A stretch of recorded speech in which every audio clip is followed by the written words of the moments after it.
2000 ரூபாய் போட்டதுனால அவருக்கு அடுத்த ஆட்சியும் அவரே வரணும்னு எதிர்பார்க்கறீங்களா? அதானே எதிர்பார்ப்பாங்க ஜனங்க எல்லாம். இப்ப எடப்பாடி பழனிசாமியும் 2000 ரூபாய் குடுக்கறேன்னு சொல்லியிருக்காருல்ல. தெரியலீங்களாம்மா, யார் ஆட்சிக்கு வந்தாலும் ஏழை மக்களுக்கு நல்லது செஞ்சா போதுமா. அவர் வந்தா கொடுப்பாரா இல்ல வேற யாரும் வந்தா கொடுப்பாங்களா? யாருமே எதுவுமே தெரியல. ஓட்டு போட்டு ஜனங்க எல்லாம் வந்த பிறகுதான் எது வந்தாலும் நிச்சயம். ஆனா இவ்வளவு நாள் இவ்வளவு வருஷம் இருந்தாரு. இப்ப ஒரு வருஷமா தான் போடுறாரு, 4 வருஷத்துல. இப்போ ஊக்கத்தொகை இப்பதான் போடுறாரு இல்லையா? அதனால நம்ம யாரும் எதுவும் சொல்ல முடியாது. எல்லாருக்கும் நல்லது தானே. அது ஒன்றும் கஷ்டப்படுற ஃபேமிலிலாம் பரவாயில்லன்னு ரொம்ப சந்தோஷப்பட்டாங்க.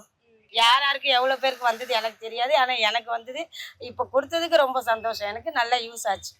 கண்டிப்பா போடுவோம். அவருக்கு எங்களுக்காக நிறைய ஹெல்ப் பண்றாருல்ல அவரு. கண்டிப்பா போடுவோம். இப்போ பொங்கல் கூட காசு கொடுத்தாரு. கண்டிப்பா போடுவோம். எலெக்ஷனுக்காகன்றது எலெக்ஷனுக்குன்றது போது கொடுக்கறதுன்னு நம்ம அப்படி நினைக்க கூடாது. இந்த மனசு முன்னாடி கொடுக்குற மனசு வந்திருக்குல்ல, அதுவே பெரிய விஷயம் தானே. இப்போ யாருமே சும்மா இருக்கிறவங்க கூட 5000 ரூபா கொடுத்துருவாங்களா? இல்லைல்ல, ஒரு 5 மாசத்துக்கு முன்னாடி காசு வர்றது அது பெரிய விஷயம் தானே எல்லாருக்குமே. அதை நம்ம இப்படி எடுத்துக்கினா என்ன, பேசுறவங்க பொலிட்டிக்கலா பேசுறவங்க இப்படியும் பேசலாம் அப்படியும் பேசலாம். சரியா?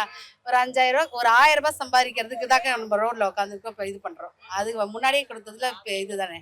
இந்த 5000 10,000 1000 எல்லாம் போடுறத விட்டுட்டு அவங்கவுங்களுக்கு படிச்சவங்க எவ்வளவு பேர் வேலை இல்லாம இருக்காங்க. அவங்களுக்கு வேலை கொடுத்தா நல்லா இருக்கும். எங்களை மாதிரி கைத்தொழில் பண்றவங்களுக்கு ஏதாவது லோன் கொடுத்தா நல்லா இருக்கும்.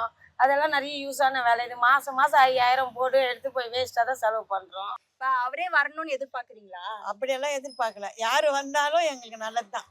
அவர் தான் வரணும்னு இல்லை, அவர் வந்தாலும் நல்லதுதான், ரெட்டலை வந்தாலும் நல்லதுதான். யார் வந்தாலும் 2000 ரூபாய் கொடுக்கணும்னு அது மட்டும் எதிர்பார்க்கறீங்களா? 2000 ரூபாய் கொடுத்தா யாரு கொடுத்தாலும் வாங்கிக்க வேண்டியதுதான்.